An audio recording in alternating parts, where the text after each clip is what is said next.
Good morning and good afternoon. Welcome to another episode of Before Coffee. It's Monday, and you know what that means? We have to cover all the stuff that happened over the weekend, or at least some of it. Not all of it. We're not that omniscient. So, let's go ahead and go into our headlines. Today on Before Coffee, we feel harassed. Meet the doctors in France going on strike to protest working conditions. And we cover a powerful earthquake in Afghanistan. 5 things we know so far about Poland's election results. We remember Suzanne Summers. Berlin's first female orchestra conductor brushes off comparisons to Lydia Tarr. That and more on today, which is October 19th. Otherwise known as October 16th. It is National Sports Day on Before Coffee.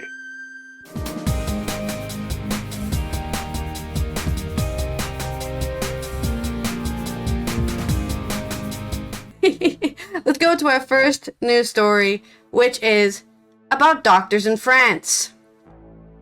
This is from Lauren Chadwick on Euronews. General practitioners in France say they have too much administrative work and that patients can't find a primary care doctor. They're going on strike on October 13th. Wait, that already happened. So this is news from the weekend. Dr. Josephine Pfeiffer said he once had to reject a patient who wanted the general practitioner to be his primary doctor because the man lived so far away. The patient was willing to drive 60 kilometers since there was not enough options closer to home. It is a situation all too common for many doctors in France that cannot accept new patients and are already working overtime to treat the ones they have. The doctors say the French government efforts to address the health worker shortage are falling flat, with trade unions calling for a strike. Don't get sick on Friday or Saturday, Pfeiffer told Euronews Next, adding that even his colleagues that are not typically organizing or are planning on participating in the strike this weekend. It is part of a larger strike in France, with flights canceled and trains changed. Doctors in particular say they're going on strike against the disconnected government and a new law proposal aiming to fix the problems that is being debated in the Senate this month. I was one of the youngest doctors in the area when I started. We have a whole team in our sector. We're quite young, but it's not going to last, unfortunately, said 42-year-old Pfeiffer, who practices medicine in Roubaix-Ville in eastern France. We see it everywhere. When older doctors leave, they are almost never replaced. We even have 2 young people who quit, he added, saying they had too many patients and were working too many hours. Pfeiffer is part of a new collective of doctors who are organizing against French government's efforts to solve the worker shortage, which they say is killing the system of family doctors in France. It's about taking action on the grounds and showing solidarity among all doctors. Dr. Sylvie Aufli, a 54-year-old doctor in Calais et Cure outside of Lyon, told Euronews Next. She is in charge of the Rhône chapter of the collective. We are not part of a union. We all come from different unions and are not unionized. The idea was in the local area. All doctors would join together in protest for the disappearance of family medicine as it's currently announced, she's added. Aufli will also go on strike on Friday and say she wants to keep the humanity of France's health system intact. Health Minister Arlene Rizzo said that the coming years will be stretched for the health sector, but the government is working on it. Okay. Well, as long as you're working on it for the future people in 15 years from now. To fill the gaps, pharmacists will now be able to prescribe antibiotics for urinary tract infections and throat infections. The new law that is being debated in the Senate after passing of the Assemblée Nationale, France's lower house of parliament, would also create a referring nurse that could work with doctors and pharmacists. We don't have enough doctors. That is undeniable. But it's not a reason to replace us with nurses who aren't trained, argues Pfeiffer, who points out that a mistreated throat infection can lead to serious complications. The GPs also say that they were wasting time on administrative tasks instead of being able to train patients. Okay, so then exactly what you need, a nurse. Why is it acting like nurses don't go to school? We have seen administrative overload weighing on doctors, Alfie said. We asked for such an administrative that we no longer have enough time to treat our patients that we'd like to practice in medicine the way we want. It includes updating patients' online spaces, with many health professionals worrying that the protection of these sensitive documents in the government systems. We feel harassed. Alfie adds that an increasing number of doctors are being investigated on the number of sick leave forms they put on. What has changed in this climate of continued suspicion that the social security of the government establishes towards doctors, she said. We receive letters which are more and more unpleasant. I think we feel harassed, she added. Rousseau told French public radio that sick leave recommendations had increased by 7%, and thus the health ministry was looking into the situation. We would like to see and understand what is happening. Probably a pandemic that people are pretending is gone now. Doctors are still getting sick from it. People have stopped masking up, but let's not talk about that. That gets into conspiracy theories territory there. The minister did not respond to Eurosnew's request for comment. Doctors have also been asking for increase in price and consultations, due in part to high inflation. Earlier this year, most of the trade unions representing doctors rejected an agreement with France's health insurance program, but later learned the price of consultation will rise 1.5 euros. €1.50, not 1.5 euros. The GP argued that the high inflation is the cost of treating patients has gone up. The last time the consultation price increase was in 2017, when it went from 23 euros to 25 euros. Now, for GPs, it will go up to 26.5 euros, although some have started charging more. Prefer points out that the money he makes also goes into investments into his practice. The 5 doctors there employ secretary to someone to clean the premises. He recently bought an ultrasound machine for 25,000 euros and pays thousands for access to an online appointment system. He argues that charges add up. Some of the problems echo the concerns of other health professionals, with recent surveys showing that 1 in 3 nurses globally have seen patients die due to staffing shortages. While these French doctors admit that staffing issues are difficult to solve, they argue that it should be done at the expense of France's family medicine system. The main goal of our movement is to keep our freedom in practice and not have an assembly line of patients every 10 minutes, just because more patients are being seen. Seen at what cost, Alfie said. So, I don't know, if you're looking for a job in Europe, I guess go to France, because they need doctors. I'm sure they'll accept anyone at this point, it sounds like. But who knows? On to your story. Okay. All right, in earth-shaking news, we have a powerful earthquake hits Afghanistan fourth in over a week. This is from Christina Goldbaum and Yaqub Akbari of the New York Times. 2 powerful earthquakes struck Herat province in northern Afghanistan on Sunday, jolting a region already hit by 3 major quakes over the past 8 days that have killed more than 1,000 people. The magnitude 6.3 and magnitude 5.4 tremors struck the province just after 8 a.m. local time at a depth of about 6 miles, according to U.S. Geological Survey. The epicenter of the quakes is around 20 miles northwest of Herat City, the provincial capital and a major economic hub near the country's border with Iran. At least 2 people died and more than 100 people were injured on Sunday's quakes, according to Musad Danish, the director of Herat's governor's office. The episode on Sunday capped an already devastating week in Herat. It began on October 7th when 2 major earthquakes hit the region, killing more than 1,300 people and injuring 1,700 more in the country's deadliest natural disaster in decades, according to the United Nations. Those quakes decimated an entire village in Zandajan district outside the city, turning clusters of mud brick homes scattered across the desert into little more than piles of rubble. Days later, another magnitude 6.3 quake hit just outside the city, injuring 120 people and rattling Herat residents who are already on the edge after the initial quakes. Thousands of people left their homes to live in makeshift tents scattered across the city, terrified of another tremor that they feared could bring buildings crashing down around them. Then, early Sunday, those fears were realized. Mohammed Ghaznawi, 30, had been sleeping in a tent with his wife and 2 children in a park on the outskirts of the city when the first quake struck on Sunday morning. They woke up shivering from the biting wind and decided to return to their third-floor apartment, thinking that the tremblers were finally over. But as his wife put on a kettle of tea for the apartment building and began to shake around them, Mr. Ghaznawi saw his iPad fall from a table, his screen smashing on the ground. Small pieces of white concrete from the ceiling crashed on the floor. He and his wife grabbed their son and daughter and rushed outside.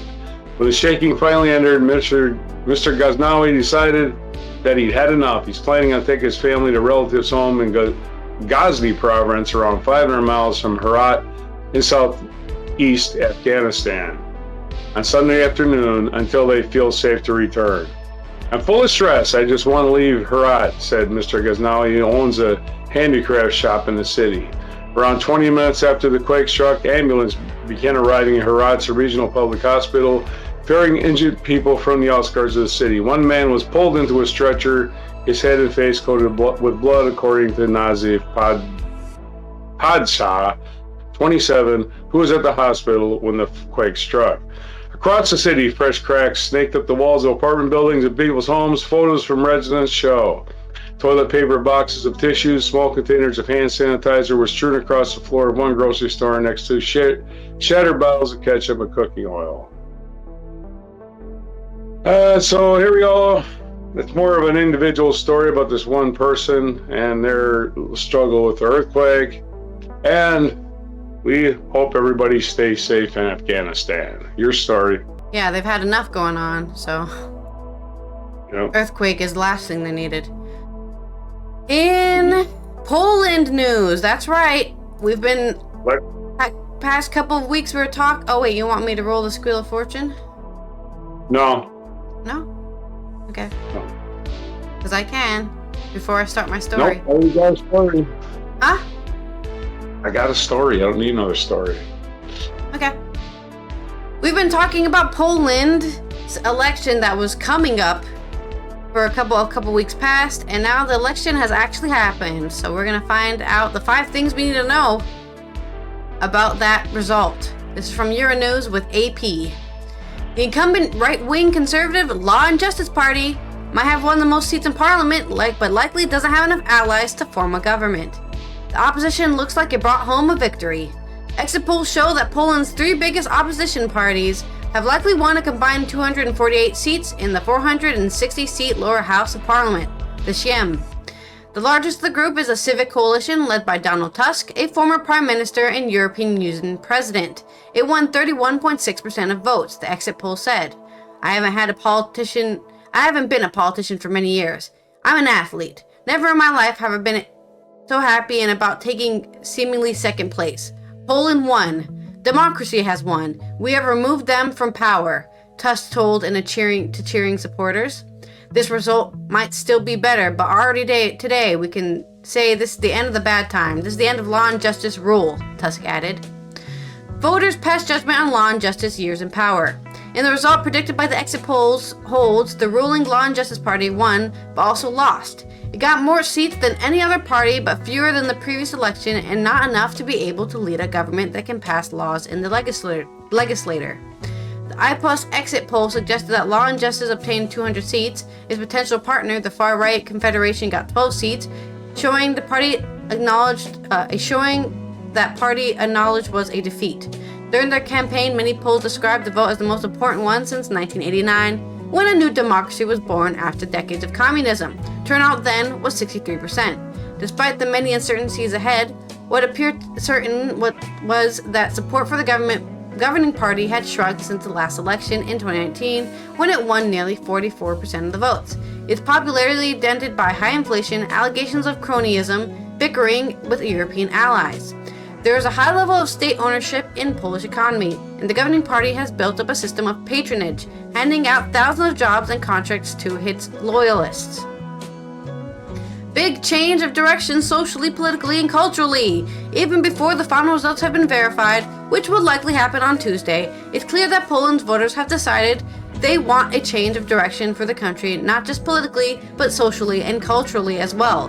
At stake in the election were the health of the nation's constitutional order, its legal stance on LGBTQ+ rights and abortion, and the foreign alliance of a country that has been a crucial ally to Ukraine after Russia launched its full-scale invasion. LGBTQ rights activist Bart Staszewski called it an end of a nightmare for himself as a gay man and others. This is just the beginning of reclaiming our country. The fight is ahead, but we are breathing fresh air today, he said. Environmental activist Dominika Lasota was emotional with relief, saying, "We have our future." Law and justice has eroded checks and balances to gain more control over state institutions, including the courts, public media, and the electoral process itself. A political change in Poland could open the way for EU to release billions of euros in funding that had been withheld over what the EU viewed as a democratic erosion. Piotr Buras of the European Council of Foreign Relations said the opposition had gained a growing fatigue with the government among Poles. Like Polish people, not the Poles of voting, like Poles. The Poles do not like him. Beyond the groups usually supporting the liberals. The fate of the Poland's relationship with Ukraine was also at stake. The far-right Confederation Party campaigned on an anti-Ukraine message, accusing the country of lacking gratitude to Poland for its help in the Russian war. It fared far worse than expected, backing a predicted 14 seats. This poor showing will be a relief for Kyiv. Referendum on immigration might have flopped. A controversial referendum on migration, the retirement age, and other issues was held at the same time as the election, with the government wanting people to vote on whether to accept thousands of migrants as part of a EU migration scheme. Self-government opponents called on voters to boycott the referendum, saying it was an attempt by the government to galvanize its supporters. Many voters were seen as refusing to take part in the referendum, and the exit poll pegged participation at 40%, which meant that the results would not be legally binding. So there you go. Poland might be turning a new leaf and not hating immigrants, unlike the rest of Europe, which hates immigrants. Let's not generalize. We'll see how this pans out in, 5 years, whenever the next election is. The best way to grade an entire election season is by the next election, so we'll see what happens then. On to your next story. Okay, in sad news, an American actress Suzanne Summers has died. This is from Lindsay Barr of Associated Press. Suzanne Summers, the effervescent blonde actor known for playing Chrissy Snow on the television show Three's Company, and who became an entrepreneur and New York Times best-selling author, has died. She was 76.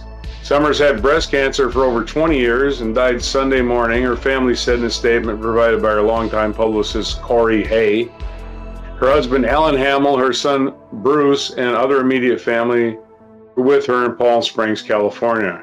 Her family was gathered to celebrate her 77th birthday on October 16th, this statement read. Instead, they will celebrate her extraordinary life.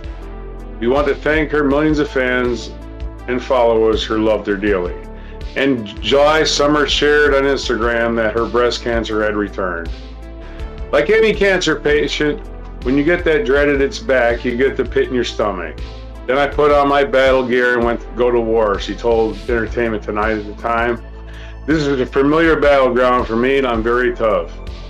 She was first diagnosed in 2000 and had previously battled skin cancer. Summers faced some backlash for her reliance on what she described as chemical-free and organic lifestyle to combat the cancer. She argued against the use of chemotherapy in books and platforms like The Oprah Winfrey Show, which drew criticism from the American Cancer Society. Summers was born in 1946 in San Bruno, California, to a gardener father and a medical secretary mother. Her childhood, she said later, was tumultuous. Her father was an alcoholic and abusive. She married young at 19 to Bruce Summers after becoming pregnant with her son Bruce. The couple divorced 3 years later, and she began modeling for the Anniversary game to support herself. It was during this time that she met Hamill, who she married in 1977. She began acting in the late 1960s, earning her first film credit with the Steve McQueen film Bullet, but the spotlight really hit when she was cast as a blonde driving the White Thunderbird in George Lucas's 1973 film American Graffiti. Her only line was mouthing the words, "I love you," to Richard Dreyfuss's characters. At her audition, Lucas just asked her if she could drive. She later said the moment changed her life forever. Summers would later stage a one-woman Broadway show entitled The Blonde and the Thunderbird about her life, which drew largely scathing reviews. Mm-hmm. She appeared in many television shows in the 1970s, including Rockford Files, Magnum Force, The $6 Million Man, but her most famous part came with Three's Company, which aired from ABC from 1977 to 1984, though her participation ended in 1981. On Three's Company, she was a ditzy blonde opposite John Ritter and Joyce DeWitt in a romantic comedy. Creating her was actually intellectual, she told CBS in 2020. How do I make her likable and lovable? Dumb blondes are annoying. I gave her a moral code. Imagine it was the childhood I would have liked to have had. In 1980, after 4 seasons, she asked for a raise from $30,000 an episode to $150,000 an episode, which would have been comparable to what Ritter was getting paid, which again, people were watching the show to see her more than Ritter, I imagine. Hamill, a former television producer, had encouraged the ask. The show's response was, "Who do you think you are?" Summers told people in 2020 that John Ritter is the star. She was promptly phased out and soon fired. Her character was replaced 2 different roommates for the remaining years of the show aired. It also led to a rift with her co-stars. They didn't speak for many years. Summers did reconcile with Ritter before his death, and then with DeWitt on her online talk show. But Summers took a break and an opportunity to pursue new avenues, including a Las Vegas act, hosting a talk show, and becoming an entrepreneur.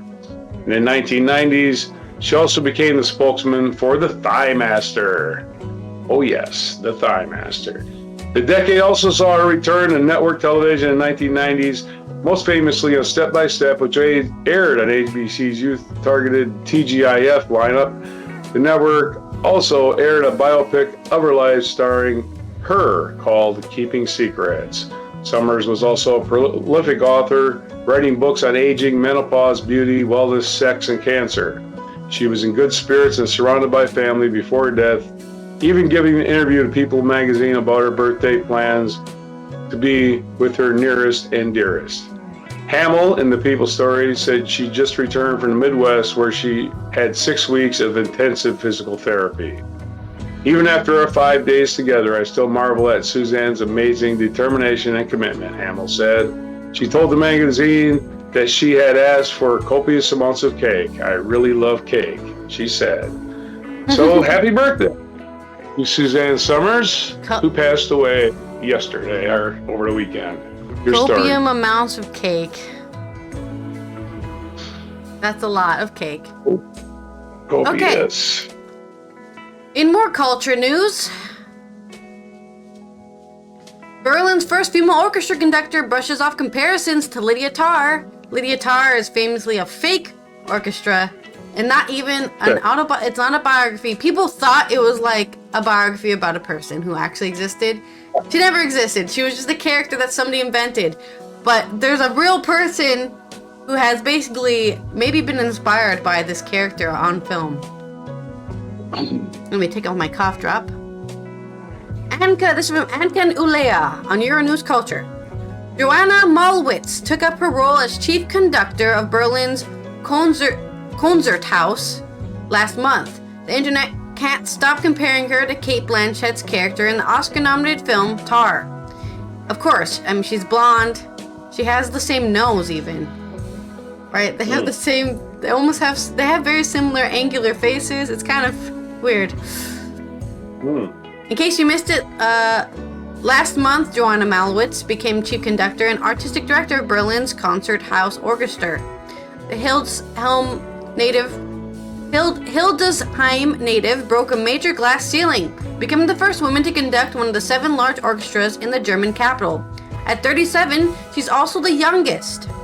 Since her new gig was announced, Malwitz's name and photo have been ubiquitous across the city, and social media has latched onto the comparison between Malwitz and the villainous fictional music conductor Lydia Tarr, played by Cate Blanchett in the film Tar.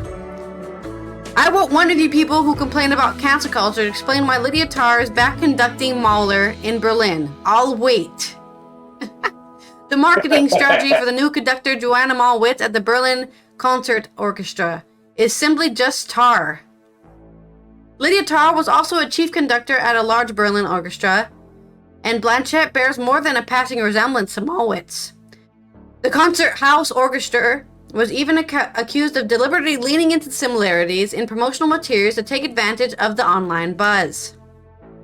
In a recent interview with British daily newspaper The Guardian, Malwitz admitted that she hasn't yet seen the Oscar-nominated film, and that she's perplexed by the parallels people have drawn between herself and its titular character. The comparisons between me and her, well, it's just the hair, right? To be honest, people here have been saying that to me for the past 20 years, that I and Blanchett look a little bit alike, Malwitz told The Guardian. And you know, I'm sure she has no clue about me, but she will, and she'll come to your orchestra, I'm sure. She'll come watch one of your orchestras. An illustrious career. Berlin is just the last chapter in Malwitz's impressive career, which began when she was just 19. In 2014, she became the youngest general music director in Europe at 27, when she took her first music director post at Theater Erfurt in 2014-2015 season. After that, she made her mark across the continent as a major venues almost in every European city, including the National Opera in Amsterdam, Semperoper Dresden, the Royal Opera House in Covent Garden, the Bavarian State Opera, the Frankfurt Opera, the Royal Danish Opera, and the Norwegian National Opera and the Zurich Opera. But Malwitz's status as one of the outstanding conductors of her generation was written in ink after her acclaimed debut at the Salzburg Festival in 2020 with Mozart's Così fan tutte, which we will not listen to, but you can freely listen to that on YouTube because they have a YouTube link for it. A refreshing approach to conducting and her emphasis on interacting with the audience, notably in her popular Expeditions Concert. Sorry, it's a German word, so it's one long word. Expeditions Concert format where she and her musicians helped contextualize a piece of music for audiences ahead of the concert, have established her as an exciting young presence in the oft stuffy world of classical music. So she takes time to explain this piece was written in 210, and well, maybe not 210. That's a before they little late. This piece was written in 1680, and it emphasizes the feelings of whatever at the time, written by the famous, whatever, Mozart. I don't know when Mozart wrote his music. This year, she was awarded, but I bet she would know. She was awarded the Order of Merit of the Federal Republic of Germany, an award given to artists who promote education, cohesion, and arts and democracy in the country.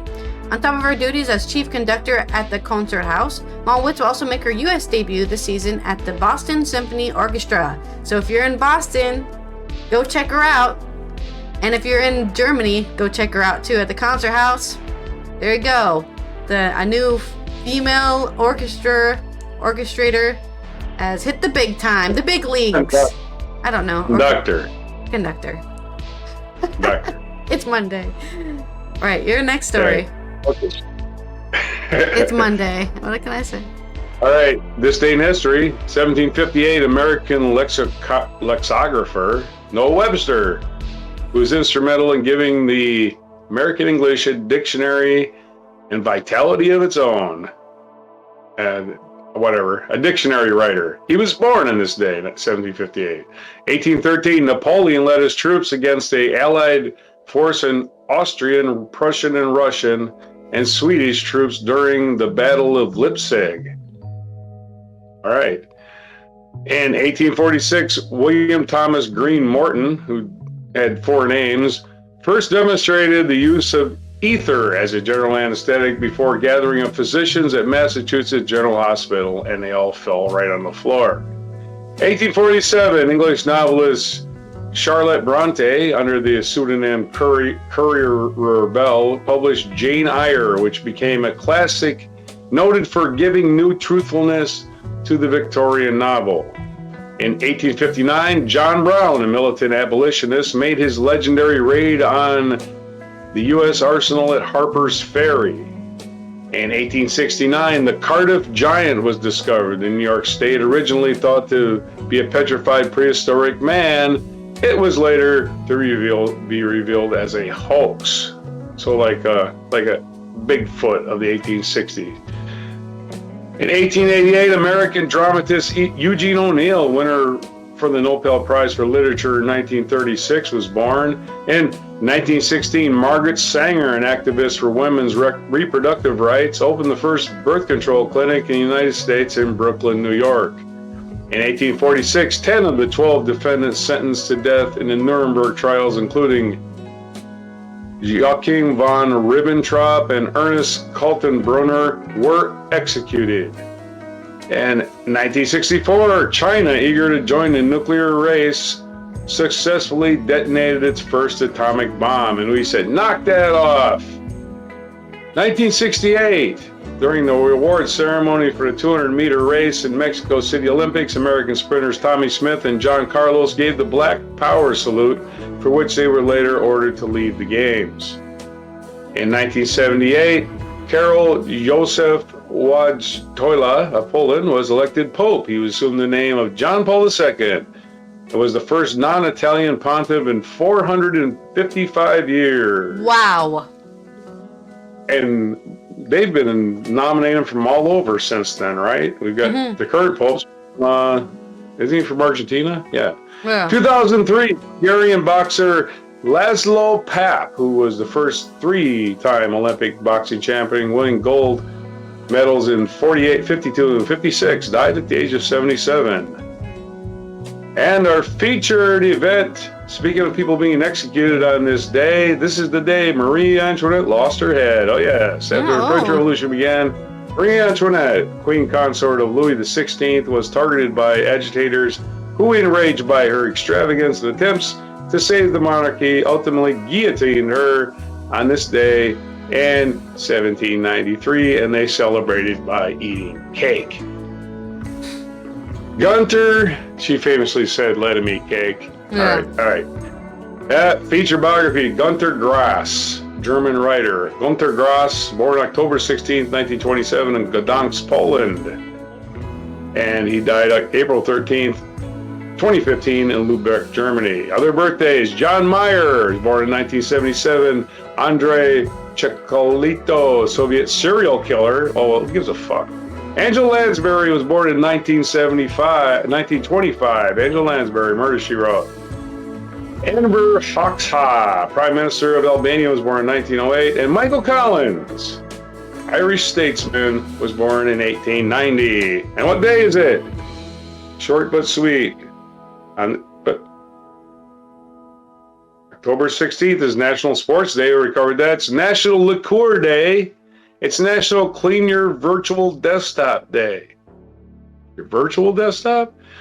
World Food Day today. World Food Day. It's Global Cat Day.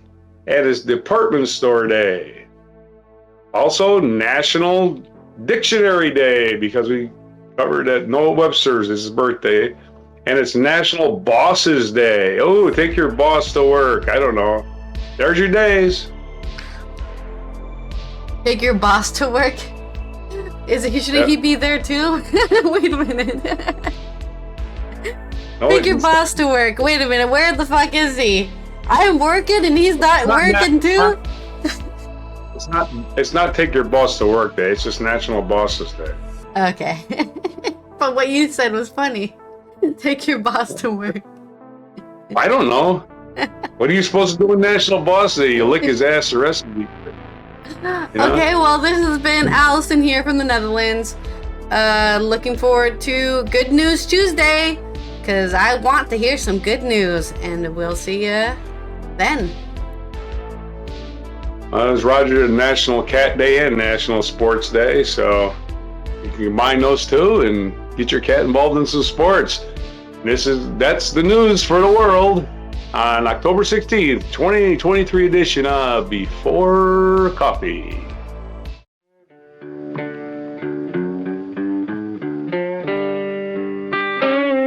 Be sure to hit the like, subscribe, and notify buttons, and follow our other channels, Toxic Alley, History of Gravy, and Scratchy Old Records.